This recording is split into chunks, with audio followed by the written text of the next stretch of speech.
Assalamu alaikum everyone, and welcome back to our monthly spiritual night. Tonight we have honorable guest Fatima Siddiqua with us to discuss building civic justice. She is the Voter Engagement and Turnout Fellow at the Illinois Muslim Civic Coalition, and she's a proud alumna of Northeastern Illinois University and a lifelong Chicagoan. So without further ado, I leave the floor to Ms. Fatima. Thank you, Layla. Assalamu alaikum, everybody. First of all, I want to say Ramadan Mubarak, and I know this is the first night of Ramadan, and the significance of that does not escape me. So the topic of tonight is actually a form of ibadah. It's how do we serve our Creator's creation? So it's very much in line with spirituality and doing ibadah. So before I begin, I just want to introduce myself. I'm Fatima. I am the Voter Engagement and Turnout Coordinator at the Illinois Muslim Civic Coalition. I will just share my screen and we can get started. Okay.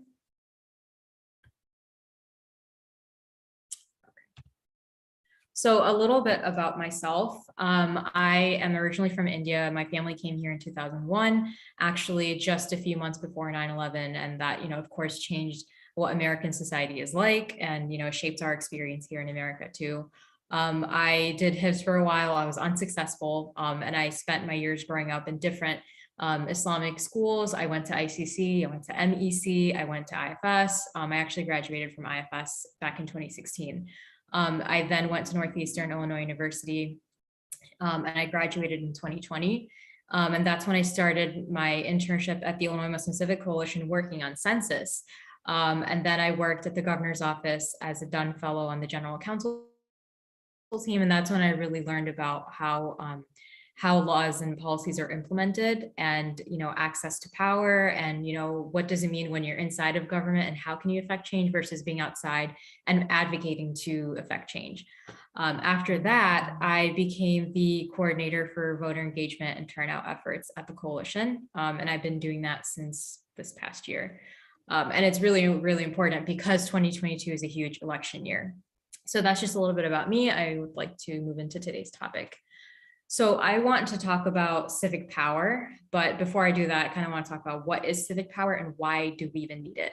So civic power is the capacity of an individual or a group of people to influence the beliefs, the actions, and the conduct of other people.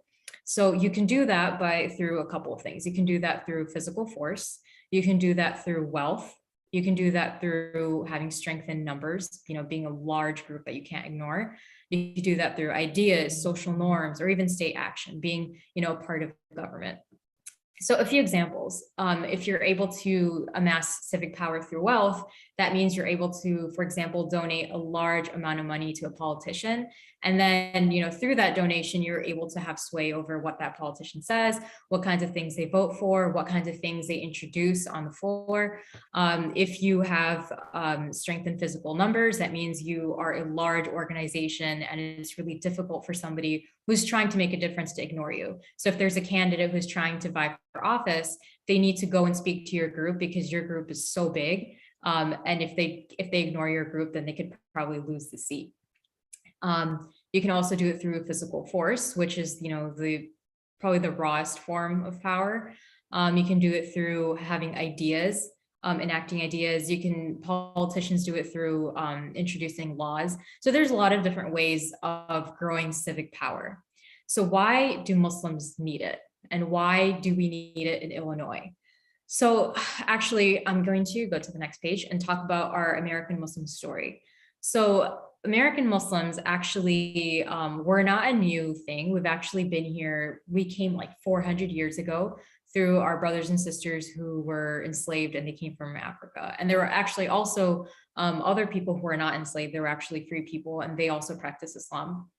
So they came, and through their grit and their determination to preserve their religion, we were able to grow Islam, over these 400 years. So, they built these community centers, or, they built just within their families, a culture of preserving the principles of Islam. And even if they didn't go to school and they learned, they were at home and they knew about Islam. And then we moved into our civil rights leaders. For example, we have Malcolm X, a huge icon for us, right?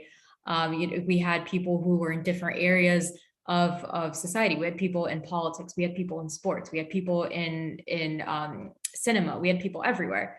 And today, the Muslim American story, we're very diverse. Most of our population consists of Black or African American Muslims, and then we have Asian, Chinese, Japanese, white, Arab, Hispanic, Native, Indigenous, and other. So we're a very, very diverse group. And with diversity comes a lot of different needs, right? We're not just this, this huge group that if you can just write one thing off for them, the entire group will be okay. If you just give us one thing, our entire group is going to be okay. That's not how it works, right? So this is the American Muslim story. So we built our community centers. We have our local centers for our elderly, for our children, so that they could be raised in Islamic environment. And then we built our masjids, so we could go and we needed a place to pray. So we built those. And then we built our schools, because it wasn't enough to just educate our children at home. We wanted to continue that, in their day-to-day life outside, so they can also, form community with other students, with other children. So after that, what's the obvious next step? It's building civic power. It's getting Muslims into office, making sure that, we have Muslims on local school boards.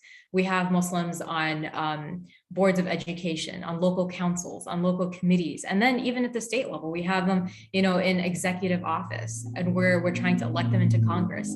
So that's the next step.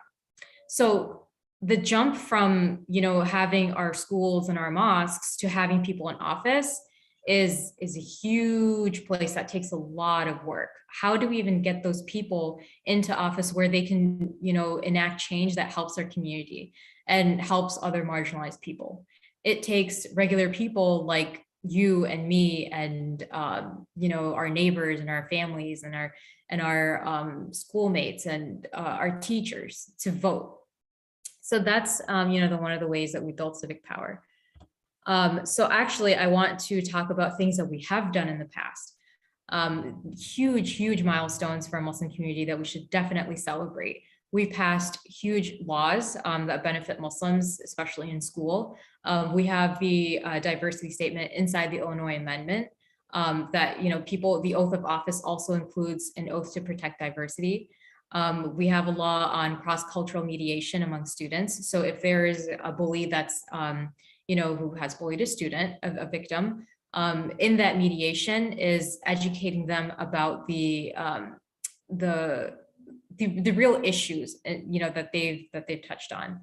So what is the cultural sensitivity there? Why is it that you can't attack somebody for their race, their religion, their sexual orientation, their ethnicity, etc. The inclusive athletic attire. This is really big if you're a student that's in school and you're on a sports team. I recall when I was in high school and middle school, I was on the volleyball team. And thankfully I went to Islamic school, so I didn't have to worry about what I wore. But, if you're a young girl who's trying to, play on the volleyball team or the basketball team, but you can't even get past that barrier of your clothes, and you're just limiting your own dreams and your own potential because of that, that'd be really sad. But we have the inclusive athletic attire law that now allows students to dress how they want to. And then we have the contributions of and history of Muslims in America. So, when we talk about people contributing from other ethnicities, from other faiths, from other groups, we also have to talk about how Muslims contributed to American society. And then finally, one that I'm really excited about is the resolution to celebrate Muhammad Ali Day. And actually January 17th this year was the first time ever that we celebrated Muhammad Ali's birthday. And it's a really big deal if you think about it, because we grew up, looking at different kinds of heroes. If we grew up in America, our heroes were heroes nonetheless, but they didn't necessarily look like us or believe in the same things that we did. But now you have kids who can grow up and say, our state is celebrating Muhammad Ali for being a Muslim and for being a civic leader, for being an icon, and just being this champ of greatness. And I really hope that this inspires other kids growing up to have to look at other heroes like this and really like realize that our Muslim heroes are not like on the sideline of the American story. They're mainstream. They're like under the spotlight of American heroes. And then finally, I want to talk about why this is such a big election year. So first of all, these are some dates that everybody should just have in their brain. We have the 22 elections that are going to decide who's our governor come November, who's the lieutenant governor, the treasurer, the secretary of state, the attorney general, so many more offices, so many more positions that get to decide what we do, what laws that are going to impact us, what rights we have, and whether the Muslim community is going to be listened to. And actually, inshallah, this is also going to be a time for us to get Muslims into office.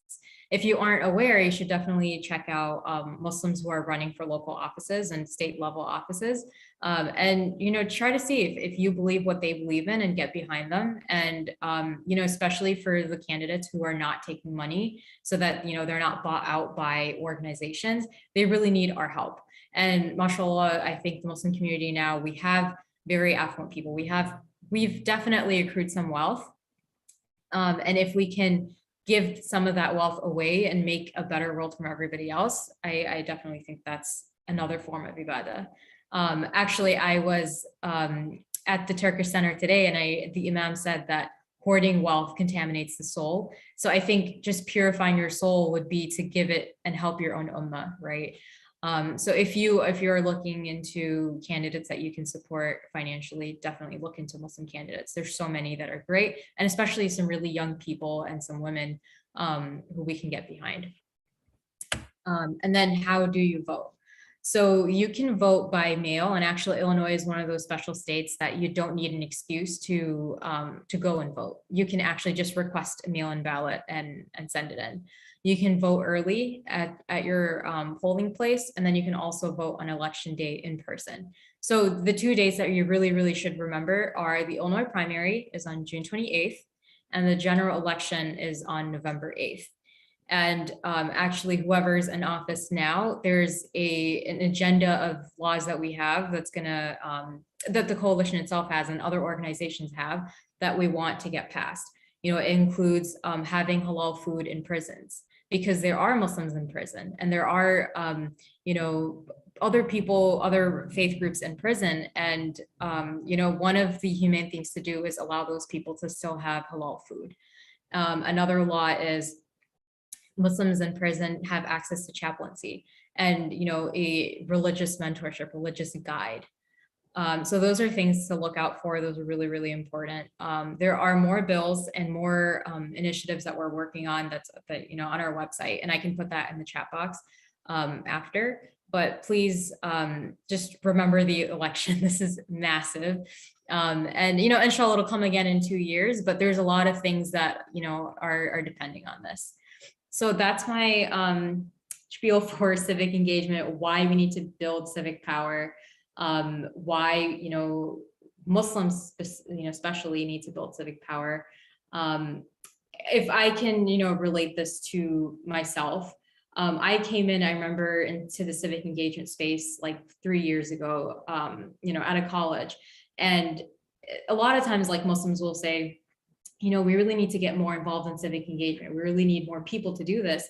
And then once you get there, you'll see that there's a lot of organizations. There are a lot of people who really, really care about this and they want to make a difference. But, we really need the people who have, other day jobs, who are in school, who can't give that time and effort to do this, to just pay a little bit of attention. So, next time you see an organization in your community who wants to put an event talking about, or a candidate forum inviting people who are running for office, just go and join that, see what it's about, and you might be interested. But what I wanted to say was that when I came into the civic space, there weren't a lot of organizations, right? But now you see that there really are a lot of people doing work, and may Allah reward them. And as you go into the month of Ramadan, this is a month for nourishing your soul and for cleansing your heart and for doing ibadah and rejuvenating yourself. But I just want to also, remind everyone that civic responsibility is a form of ibadah.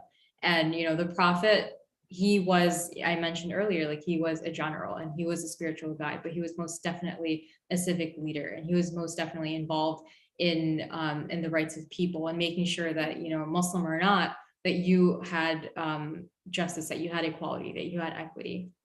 And it says it in the Quran too, that, if you see injustice even against yourself, you have to stop it, even if it's against yourself or your family. That, if you see injustice, stop it with your heart, or with your hands or with your words. So civic responsibility, civic engagement, voting, all these things are so critical in Islam. And, of course, they're kind of moved to the periphery in a month like Ramadan, where, our ibadah and spirituality is very much focused on like, connection with God. But this is also a form of connection with God. And, what better ibadah is there than serving the creation of our creator?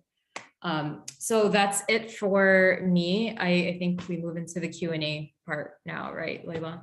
Yes. Thank you so much for that talk. It really reminded us to, I think, really take part in our government and to just try to help out in any way that we can. And speaking of that, is there anything, of course, we can vote, of course, we can try to donate. Is there anything we can do in our daily lives to get more engaged in civic duty? Yeah. So one of the ways we can do this is, so I over here, I think Layla, you're, as soon as you can vote, you're going to go out and vote, right? There are certain people that they're registered to vote the second they turn 18 or the second they're eligible, they're going to. But there's a lot of people in our family, in our community, in our network who it hasn't been a priority for them for whatever reason. They may have, really pressing family matters. They have to get food on the table and they can't really think about going to the poll and voting. And so these are the kinds of people whose voice really, really, really matters. And we really need to hear what they have to say. So if you have those people in your life, make sure you're talking to them. When important dates come around, make sure you're reaching out to them saying, hey, do you have a ride to the polling place? Why don't we make a plan together? I'm going to go vote on this date. I'm going to go early. Why don't you come with me? Or, can I babysit your kids while you go and register to vote? Or sorry, when you go and vote in person, because actually in Illinois, you don't have to register. You can do in-person voting. So that's awesome. But that's one of the ways where, day-to-day stuff, that's what you can do. Okay, thank you. And how about for like younger people? That still applies to young people, but is there anything that would specifically be for? Absolutely. I actually love that you asked that question because I think oftentimes we tend to push away younger people as like very impassioned and like, not yet prepared to be civic leaders or not yet prepared to take on that like mantle of responsibility. But I think we've seen in the last couple of years that young people have really been stepping it up. They're really like on the front lines. They're the ones that are like so active. And like, these are not people who like, they don't have anything better to do. They're in school. They need to like, they're figuring out their lives, but what young people can bring to the table is so, so important. So actually what like I want to ask of other community leaders and members of our community is bring up your young people, invite them to these important conversations, invite them to take leadership. So tell them, our young people, that even though you can't vote, I want you to take responsibility of our community's voting efforts. So go and organize, the women, go and organize the elderly, go and organize the men, etc. So young people can be leaders, even if they can't vote yet. Okay, thank you for that answer. From one of our viewers is, how can we improve like confidence in the Muslim identity of our youth? Because they said some of them are sometimes shy to disclose their Muslimness, especially if they like are maybe in a community where there aren't as many Muslims around. Yeah, I feel that. As an immigrant kid, and like growing up in post 9/11 America, it's definitely an identity that you don't go out and like shout and like, hey, I'm Muslim. Especially like, if you're a hijabi girl and you have it over your head, there are definitely times where you're not so confident in your identity, wanting people to know who you are. But I'm sorry, could you repeat the question? It was just, how do you think we can help encourage their Muslim identity? Yeah. So I think first we have to meet them where they are instead of dragging them to where we want them to be. So if they are not yet ready to come to the masjid, don't force them and say, you're a terrible Muslim for not coming to the masjid, or, for coming to these like Eid festivals or whatever. Reach out to them where they are and see what they need. Maybe they need us to be more open-minded about what their needs are. How is Islam different for young people in America versus like our parents and our grandparents? So I would say we need to start meeting young people where they are. Okay, that would make a lot of sense. Some people, this is another comment, some people don't want to get involved with politics, and some don't have money to get involved with politics in terms of donations. Are there any other ways of civic engagement other than getting involved in politics? Yes. So actually, I don't particularly love politics either. I actually, I tried my hand at that, and I realized I think civic engagement and like organizing people is a lot more enjoyable and rewarding than politics. And that's just my opinion. So I talked in the beginning about building civic power, and wealth was just one of those ways. Other ways we can do that is actually organizing your community and mobilizing them. So, again, reaching out to your neighbors, building strength in numbers, because actually Illinois has the greatest population of Muslims in America, if you could believe it. That's amazing. So how can we make sure that we're just numbers right now, but how do we develop strength in numbers? So one of the ways we can do this is getting out and voting. Right now, a lot of people see us as an invisible group. We're definitely there, but we're not yet, somebody that you have to watch out for. When people are running for office, it's like, oh, Muslims vote for Democrats anyway, Muslims vote for Republicans anyway. But no, just because, we have voted for you in the past doesn't mean you don't have to come and talk to us and see what we want, right? So building strength in numbers and mobilizing your community. You don't necessarily have to have wealth for that. You just need to have passion and energy, like a serious amount of energy. And you can definitely make a change. Mm-hmm. And you were discussing before, like some of your plans for like Islam recognition in Illinois. And one of our viewers said, is there any plans for Eid to become a holiday or not in like public schools? Mm-hmm. Wouldn't that be so awesome if Eid actually became a holiday? And, like, I'm just thinking like back as a kid, like if I had Eid as a holiday, that would be amazing. Like you would just feel so honored, so respected, and not feel so like abnormal. So Eid as a holiday, I can't say whether there are concrete plans, but I know that people have wanted that to become a holiday. We actually got like one step closer when the mayor signed a proclamation declaring today the first day of Ramadan. So that was pretty big. Mm-hmm. Okay, that's very cool. And then one more similar question. Prophet's birthday could be a day of celebration in the US. Yeah. Yeah, wouldn't that be awesome? Yeah. I think that would be really cool because we have other icons that we're celebrating. We celebrate İsom's birthday. So why not celebrate the prophets? Yeah. And you mentioned Muhammad Ali as well, right? He's we finally January 17th, make sure you celebrate it next year. We officially that's a holiday in Illinois. I don't know how many of you are aware, but back on January 17th, we had a panel of really, really like remarkable and like awesome speakers. We had the lieutenant governor. It was at the Chicago History Museum. We had actually Muhammad Ali's daughter there, and they really spoke about the importance of him and his legacy and how he contributes to our American like fabric and our American society. So next year, definitely celebrate Muhammad Ali Day. And we actually have a teacher education guide. So if you want to start teaching about Muhammad Ali in your classroom, or if you want to start talking about the contributions of Muslim in your classrooms, and you don't yet know how to, we have a awesome guide that was actually created by educators all over Illinois. They came together and they made this guide for teachers. Oh, wow. I've never heard of anything like that. That's really cool. I hope that does become more popular. Inshallah. It's on our website. Okay, perfect. Thank you. That's it for the questions tonight. Thank you so much once again for doing this, especially on the first night of Ramadan. Ramadan Mubarak to you and all of our viewers. Yeah, good night, everybody. Thank you so much once again for watching, and you, Sister Fatima. Thank you, Layla.